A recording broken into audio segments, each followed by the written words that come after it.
नमस्कार दोस्तों, मैं सतीश आप सब लोगों का स्वागत करता हूं। पिछली वीडियो में हमने आपको सेट उसके कुछ एग्जांपल्स और सेट को लिखने का तरीका, जैसे दो प्रकार से सेट को लिखा जाता है। एक तो हमने आपको बताया था टेबुलर फॉर्म या फिर जिसको हम लोग रोस्टर फॉर्म भी बोलते हैं, और दूसरा तरीका था सेट बिल्डर फॉर्म। ये दो तरीके से सेट को लिखा जाता है। तो चलिए आज आगे बढ़ते हैं। है right this set in tabular form.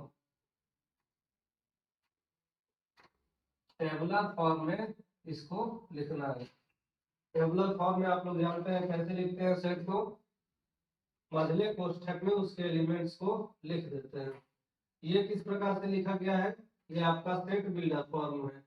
इसमें हम लोग कैसे एलिमेंट्स को डिफाइन करते हैं। यहाँ पे एक्स सच दैट एक्स इस प्रकार का है कि किस प्रकार का है, जो कि इस इक्वेशन को सेटिस्फाई करे। इस इक्वेशन को सेटिस्फाई करे उन सभी एक्स का कलेक्शन है ये सेट। ये आपका सेट बिल्डर फॉर्म में लिखा गया है। तो इसका हल क्या होगा? इसमें कौन कौन से एलिमेंट्स आएंगे? वो एलिमेंट्स आएंगे जो कि इस इक्वेशन को सेटिस्फाई करें। तो कौन से एलिमेंट सेटिस्फाई करेंगे? आप लोग जानते हैं कि किसी इक्वेशन के रूट्स क्या होते हैं। किसी क्वाड्रेटिक इक्वेशन के रूट्स एक्स की वो वैल्यूज होती है जो कि उस इक्वेशन को सेटिस्फाई करती है। तो हमें क्या क्या ज्ञात करना है? इस इक्वेशन के रूट्स ज्ञात करने हैं। इस क्वाड्रेटिक इक्वेशन क्या है आपका? X square plus x minus two equal to zero. इस क्वाड्रेटिक इक्वेशन के रूट्स क्या क्या होंगे? ठीक है, एक्स बराबर एक रखेंगे तो क्या मिलेगा हमारा? वन का square at x equal to one. ये हो जाएगा one square plus one minus two equal to कितना होगा? One plus one minus two equal to two minus two equal to zero. यानी कि वन रखने पर इस इक्वेशन में लेफ्ट हैंड साइड में हमारा राइट हैंड साइड मिल जा रहा है। इस इक्वेशन के लेफ्ट हैंड साइड में x बराबर वन रखने पर आपका राइट हैंड साइड मिल जा रहा है। इसका मतलब कि वन क्या है? इस इक्वेशन का एक रूट है। या फिर आप एक और तरीके से आप इसके रूट्स ज्ञात कर सकते हैं। कौन किस तरीके से? सिरधराचार्य विधि से। सिरधराचार्य विधि से इसके रूट्स क्या होंगे? x बराबर फार्मूला आप लोग जानते हैं क्या होता है? Minus B plus minus root B square minus four A C upon two A. Shridharacharya विधि से क्वाड्रेटिक इक्वेशन निकालने का ये तरीका है। यहाँ पे ए क्या है? यहाँ पे एक्स स्क्वायर का कोफिशिएंट वन है। बी क्या है आपका? एक्स का कोफिशिएंट क्या है? यहाँ पे वन है। और सी क्या है? Minus two. वैल्यूज रखिए। बी के जगह पे रखेंगे क्या अपना? वन। तो ये minus one plus minus root B square, B के जगह पे वन तो वन का स्क्वायर माइनस फोर। ए के जगह पे क्या रखना है? वन रखना है। और सी के जगह पे माइनस टू अपॉन कितना है? टू। ए के जगह पे वन रखना है। इसको सॉल्व करेंगे तो क्या मिलेगा? Minus one plus minus root one का स्क्वायर क्या होगा? वन। माइनस का माइनस में गुणा किए तो प्लस, चार एकम चार दूनी बटे टू। ये हो जाएगा माइनस वन प्लस माइनस, ये अंडर रूट नाइन होगा। अंडर रूट नाइन का वैल्यू थ्री हो जाएगा अपॉन टू। यहाँ पे इसको हम हल करेंगे तो एक रूट आपका मिलेगा वन और दूसरा रूट आपका मिलेगा माइनस टू। ठीक है, अगर प्लस के साथ लेंगे तो आपका रूट कितना आएगा? वन आएगा। और अगर माइनस के साथ लेंगे तो minus one minus three minus four upon two कितना आएगा? माइनस टू आएगा। तो इस इक्वेशन के कितने रूट्स मिले? दो रूट्स मिले। क्वाड्रेटिक इक्वेशन है तो दो ही रूट्स मिलेंगे। कितना आया? Minus one comma minus two. तो आपका टेबुलर फॉर्म में कैसे लिखेंगे इसको? हम जो रूट्स हैं उनको हम लोग माझले कोष्ठक में लिख देंगे। क्या क्या है रूट्स? वन है और माइनस टू है। ठीक है, नोट कर लीजिए, स्क्रीनशॉट ले लीजिए। इस सेट को हमें रोस्टर फॉर्म में लिखना है। ये किस फॉर्म में लिखा गया है? सेट बिल्डर फॉर्म में। सेट बिल्डर फॉर्म में ये लिखा गया है, इसको हमें रोस्टर फॉर्म में लिखना है।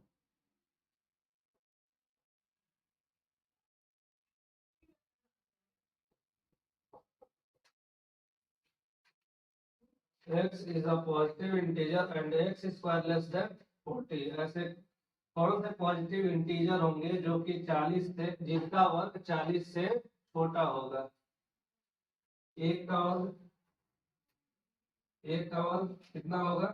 1, which is less than 40। Positive integers का मतलब क्या हुआ? Natural numbers. पॉजिटिव इंटीजर्स का मतलब नेचुरल नंबर्स, यानी 1 से शुरू होंगे। 1 2 3 4 5 ऐसे करके आगे बढ़ेंगे। 1 का स्क्वायर कितना होगा? 1, जो कि हम लोग जानते हैं 40 से क्या है? छोटा है, तो उस कलेक्शन में 1 तो आ ही जाएगा। 2 का वर्ग कितना होगा? 4, जो कि हम लोग जानते हैं 40 से छोटा है, इसलिए उस कलेक्शन में 40 भी आ जाएगा। 3 का वर्ग कितना होगा? 9, विच इज लेस देन 40, क्योंकि 9 जो है 40 से छोटा होता है। 4 का वर्ग, 4 का स्क्वायर कितना होगा? 16, which is also less than 40। 5 का स्क्वायर कितना होगा? 25, which is also less than 40। 6 का स्क्वायर कितना होगा? 36, विच इज लेस देन 40। 7 का स्क्वायर कितना होगा? 49, which is not less than, which is not less than 40। ठीक है, इसलिए हम कहाँ तक लिखेंगे? केवल 6 तक ही लिखेंगे, क्योंकि 6 का वर्ग, 6 का square 36, which is less than 40, यानी कि 1 से लेके 6 तक हमारा सेट मिलेगा। टेबुलर फॉर्म में सेट क्या होंगे? तो सेट क्या होगा? सेट के एलिमेंट्स क्या होंगे? 1 2 3 4 5 एंड 7 को नहीं लिखेंगे, क्योंकि 7 का स्क्वायर 49 हो जाएगा, जो कि 40 से क्या है? बड़ा है। ठीक है, इसका स्क्रीनशॉट ले लीजिए। तो अगला सवाल बताते हैं। ये आपका कोई सेट दिया हुआ है, किस फॉर्म में दिया है? टेबुलर फॉर्म या रोस्टर फॉर्म में दिया हुआ है। इसको हमें लिखना है किस फॉर्म में? सेट बिल्डर फॉर्म में। ठीक है, तो सबसे पहले तो हमें सेट बिल्डर फॉर्म में लिखने के लिए हमें इस सीरीज को पहचानना होगा कि ये किस सीरीज में लिखा गया है। पहले देखिए 1 है, फिर 4 है, फिर 9 है, तो हमें यहाँ फिर 16 है, फिर 25। तो यहाँ पे हमें एक सीक्वेंस दिख रहा है कि हर एक इंटीजर जो है किसी न किसी नेचुरल नंबर का स्क्वायर है। ठीक है, क्योंकि 1 का वर्ग 1 होता है, 2 का वर्ग 4, 3 का वर्ग 9 होता है, 4 का स्क्वायर 16 होता है, 5 का स्क्वायर 25 होता है। तो यहाँ पे हमें एक सीक्वेंस दिख रहा है कि इसके जो एलिमेंट्स हैं वो किसी नेचुरल नंबर के स्क्वायर है। तो सेट बिल्डर फॉर्म में कैसे लिखेंगे? सिंस, हम यहाँ पे लिखेंगे since here we see that, here we see that, क्या देख रहे हैं हम लोग? The elements are the square of, square है किसके? Square of some natural number. ठीक है, तो सेट बिल्डर फॉर्म में लिखने का तरीका क्या है? एक्स सच दैट, ठीक है, x such that x is equal to, इसके एलिमेंट्स क्या है? किसी नेचुरल नंबर के स्क्वायर है। X is equal to n square. ठीक है, x is equal to n square, जहाँ एन क्या है? N is natural number. ठीक है, यहाँ पे हम लोग क्या देख रहे हैं कि इसके एलिमेंट्स क्या है? इस सेट के नेचुरल नंबर्स के स्क्वायर। तो यहाँ पे हमने x बराबर क्या लिखा है? Square of natural numbers. x equal to n square लिखा है, जहाँ n क्या है? नेचुरल नंबर है। ठीक है, यानी कि ए एन कहाँ से कहाँ तक जाएगा, ए 1 से लेकर के 1 2 3 4 5 6 अनंत तक जाएगा। यहाँ पे किस फॉर्म में लिखा गया, सेट बिल्डर फॉर्म में, सेट बिल्डर फॉर्म। चलिए अगला सवाल देखते हैं। दिया है किस फॉर्म में, टेबुलर फॉर्म में, 1/2 2/3 3/4 टेबुलर फॉर्म में एक सेट दिया हुआ है, उसको हमें सेट बिल्डर फॉर्म में लिखना है। कैसे लिखेंगे, एक्स सच दैट एक्स के एलिमेंट्स हैं, किस प्रकार के एलिमेंट्स हैं। पहले तो हमें ये सीरीज पहचाननी पड़ेगी कि ये सीरीज किस प्रकार की, इसके एलिमेंट्स किस तरह से आगे बढ़ रहे हैं। 1/2 है, 2/3 है, 3/4 है। तो यहाँ पे हम लोग देख रहे हैं कि न्यूमिनेटर से एक अधिक डिनोमिनेटर है। न्यूमिनेटर एक नेचुरल नंबर है, यहाँ पे आप लोग देख रहे हैं 1 से शुरू है, 1 2 3 4 5, यानी इसके न्यूमिनेटर्स क्या है, नेचुरल नंबर्स है, और डिनोमिनेटर्स न्यूमिनेटर से एक अधिक है। तो इसके एलिमेंट्स किस प्रकार के होंगे, यहाँ पे लिखिए, हियर वी सी दैट, हम लोग यहाँ देख रहे हैं, here we see that the numerators are, numerators है क्या है, the numerators of natural numbers, natural numbers, natural numbers की जगह पे हम लोग पॉजिटिव इंटीजर्स भी कह सकते हैं। Natural numbers and denominators are just 1 greater than, एक अधिक है किससे, 1 ग्रेटर देन न्यूमिनेटर्स। ठीक है, तो इसके सेट बिल्डर फॉर्म किस पर कैसे लिखेंगे, सेट बिल्डर फॉर्म क्या होगा इस सेट का, एक्स सच दैट, एक्स क्या है, कैसे, एन बाई एन प्लस 1 के रूप का है ना। देखिए न्यूमिनेटर से एक अधिक है, इसलिए हमने न्यूमिनेटर लिखा और एक अधिक कर दिया, डिनोमिनेटर लिखने के लिए अंश में एक जोड़ दिया। यहाँ पे एन क्या है, एन इज नेचुरल नंबर, ठीक है, एन क्या है, नेचुरल नंबर है, ठीक है। ये लिखना मत भूलिएगा, एन इज नेचुरल नंबर, ये नहीं लिखेंगे तो गलती हो जाएगा। इसका स्क्रीनशॉट ले लीजिए। तो अगला सवाल होता है, ये हम लोग एक्सरसाइज के सवाल पढ़ेंगे। हमारे पास जो किताब है वो है एनसीईआरटी, उसके सवाल हम लोग किताब से पढ़ेंगे। पहला सवाल है आपका, which of the following aspects, पहला सवाल है आपका, which of the following are sets, निम्नलिखित में से कौन से सेट है, निम्नलिखित में से कौन से सेट है। पहला आपका दिया हुआ है, the collection of all the months of a year beginning with the letter J. हमने सेट की परिभाषा में आपको बताया था कि सेट वही कहलाएंगे जिनके कलेक्शन का हमें पता हो, उनके एलिमेंट्स क्या है। अगर एलिमेंट्स फिक्स होंगे तो ही हम उनको सेट कहेंगे, अन्यथा वो सेट नहीं कहलाएंगे। The collection of all the months of a year beginning with the letter J। आप लोग जानते हैं कि एक साल में कितने महीने होते हैं, 12। उन महीनों में से जो मंथ जे से शुरू होते हैं उनका कलेक्शन हमें लिखना है। तो कौन से महीने जो है, कौन से मंथ जे से शुरू होते हैं, एक तो जनवरी है, जनवरी,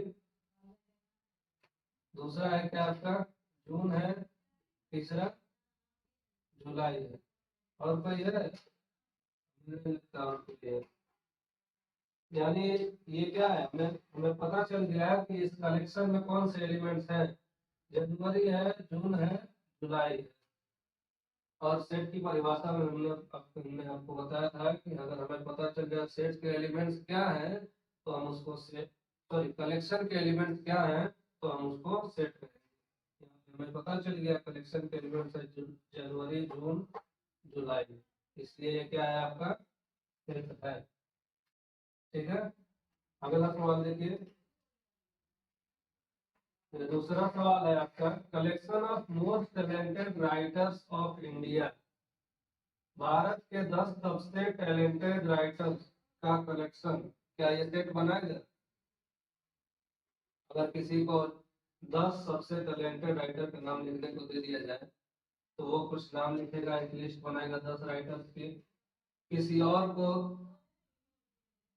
10 सबसे टैलेंटेड राइटर्स के नाम लिखने को दे दिया जाए तो वो कोई और लिस्ट बनाएगा। किसी और को दे दिया जाए तो वो कोई और लिस्ट बनाएगा। तो यहाँ पे फिक्स नहीं है, ये कलेक्शन फिक्स नहीं है। ठीक है, लेकिन सेट में क्या होना चाहिए, कलेक्शन फिक्स होने चाहिए कि उस कलेक्शन में कौन से एलिमेंट्स आ रहे हैं। लेकिन यहाँ पे वो कलेक्शन फिक्स नहीं है, सबके लिए रूल समान नहीं यहाँ पे बन रहा है, सबके लिए वो कलेक्शन सेम नहीं बन रहा है। इसका मतलब ये कलेक्शन आपका वेल डिफाइंड नहीं है, इसलिए आपका सेट नहीं कहलाएगा। क्या आपका सेट क्या है, नहीं है। क्या पूछ रहा है, team of best cricket batsman of the world. दुनिया के 10 सबसे अच्छे क्रिकेट बैट्समैन कौन से हैं, इनका कलेक्शन क्या फिक्स होगा? नहीं होगा, क्योंकि यहाँ पर भी वही रूल अपनाएंगे। यहाँ पर भी जो लिस्ट बनेगी किसी कोई और कुछ और लिस्ट बनाएगा, कोई और कुछ और लिस्ट बनाएगा, क्योंकि बेस्ट बैट्समैन जो है सबके लिए सेम तो होता नहीं है। जैसे मान लीजिए मेरे फेवरेट बैट्समैन मेरे वो है विराट कोहली, किसी और का फेवरेट बैट्समैन कोई और होगा, किसी और का कोई और होगा, तो सबके लिए ये जो लिस्ट है वो अलग अलग बनेगी। यहाँ यानी कि यह कलेक्शन जो है आपका फिक्स नहीं है कि 10 क्रिकेट बैट्समैन वही होंगे, फिक्स नहीं है। तो ये भी आपका क्या होगा, सेट नहीं होगा, क्योंकि ये कलेक्शन आपका वेल डिफाइंड नहीं है। वेल डिफाइंड होने का मतलब उसके एलिमेंट्स फिक्स होने चाहिए, लेकिन यहाँ पे इसके एलिमेंट्स फिक्स नहीं है। इसके बाद 10 जो बैट्समैन बेस्ट बैट्समैन वो फिक्स नहीं है कि यही होंगे। तो अगला सवाल है आपका, collection of novels written by the writer Munshi Premchand. Munshi Premchand द्वारा लिखे गए नॉवेल्स का नाम का कलेक्शन। तो ये तो फिक्स है ना, मुंशी प्रेमचंद, यहाँ पे नाम है तो इसको कैपिटल में लिखना चाहिए, एम कैपिटल होगा, 3P भी कैपिटल होगा। यहाँ पे मुंशी प्रेमचंद द्वारा जो नॉवेल्स लिखे गए हैं उनका कलेक्शन तो फिक्स है, क्योंकि सब कोई सेम ही नाम बताएगा। जो नॉवेल्स लिखे गए हैं जिनको भी याद होगा वो सेम ही नाम बताएगा, इसलिए ये आपका क्या होगा, सेट होगा। ठीक है, चलिए आज के लिए देखिए, कोई एलिमेंट किसी सेट का एलिमेंट है, इसको सिंबॉलिक फॉर्म में ऐसे लिखते हैं, x is an element of A. ये मान लीजिए कोई सेट है और x उसका कोई एलिमेंट है, तो हम इसको सिंबॉलिक फॉर्म में ऐसे लिखते हैं, x is an element of A. x is an element of A, या हिंदी में पढ़ते हैं x a का एक तत्व है। अगला सवाल है आपका, write the following sets in roster form. नीचे कुछ सेट दिए हुए हैं, उन सेट को हमें रोस्टर फॉर्म में लिखना है। देखिए ये आपका किस फॉर्म में लिखा गया है, सेट बिल्डर फॉर्म में। इसको हमें रोस्टर फॉर्म में लिखना है। कैसे लिखेंगे, x such that x is an integer and x lying between -3 and 7।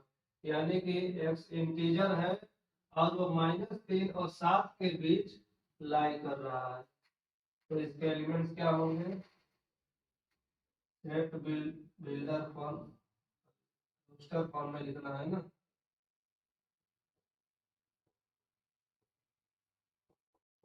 Roster form में इसके एलिमेंट्स क्या होंगे, -3 से बड़ा इंटीजर क्या होगा, हमें इंटीजर को लिखना है। इंटीजर -3 से बड़ा इंटीजर क्या होगा, -2। -4 मत लिख दीजिएगा, क्योंकि -4 जो है -3 से छोटा होता है ना कि बड़ा होता है। -3 से बड़ा इंटीजर -2, उसके बाद -1, फिर 0, उसके बाद 1, फिर 2, फिर 3, 4, 5, 6। ठीक है, 7 लिखेंगे, 7 नहीं लिखेंगे क्योंकि 7 से छोटा होना चाहिए ना कि 7 होना चाहिए। इंटीजर जो है 7 से छोटा होना चाहिए और -3 से बड़ा होना चाहिए। तो -3 और 7 को भी इंक्लूड मत कर दीजिएगा, 7 यहाँ पे नहीं होगा। आपका क्या हो गया, रोस्टर फॉर्म में। अगला सवाल है आपका दूसरा सेट, आपको इन सेट बिल्डर फॉर्म में दिया गया है, इसको हमें रोस्टर फॉर्म में लिखना है। क्या दिया है, x such that x is a natural number less than 6, यानी 6 से छोटे सभी नेचुरल नंबर का कलेक्शन लिखना है। क्या होगा ये रोस्टर फॉर्म में, रोस्टर फॉर्म में आपका भी क्या होगा, नेचुरल नंबर लिखना है, यानी 1 से शुरू होगा, 1 2 3 4 5 6 लिखेंगे, 6 नहीं लिखेंगे क्योंकि 6 से छोटे नेचुरल नंबर सीखना है, तो केवल 5 तक होगा। ठीक है, अगला सवाल है आपका, x is a 2-digit natural number such that sum of its digit is 8, यानी कि हमें 2 डिजिट वाले ऐसे नेचुरल नंबर्स लिखने हैं जिनके डिजिट्स को सम करें, यानी डिजिट्स को अगर जोड़े तो आपका 8 आना चाहिए। जैसे मान लीजिए एग्जांपल यहाँ पे हमने लिया 44, ये 44 क्या है, नेचुरल नंबर्स है, इसके डिजिट्स क्या क्या है, 4 और 4, इसके डिजिट्स का सम क्या क्या होगा, 4 4 मिलाएंगे तो 8 मिलेगा। ऐसे ही और नेचुरल नंबर्स क्या क्या हो सकते हैं, 26 होगा, 26 में डिजिट्स को सम किए तो 6 2 8 हो गया, यहाँ पे 6 2 8 हो गया, यहाँ पे 3 5 8, यहाँ पे 5 3 8, यहाँ 7 1 8, यहाँ पे 1 7 8 हुआ, यहाँ पे 8 में 0 जोड़े तो 8 हुआ। और इनमें से प्रत्येक जो है 2 डिजिट्स के हैं, इसलिए ये आपका क्या हो गया, रोस्टर फॉर्म में हो गया। ठीक है, स्क्रीन शॉट ले लीजिए, इसके आगे अगली वीडियो में बताएंगे।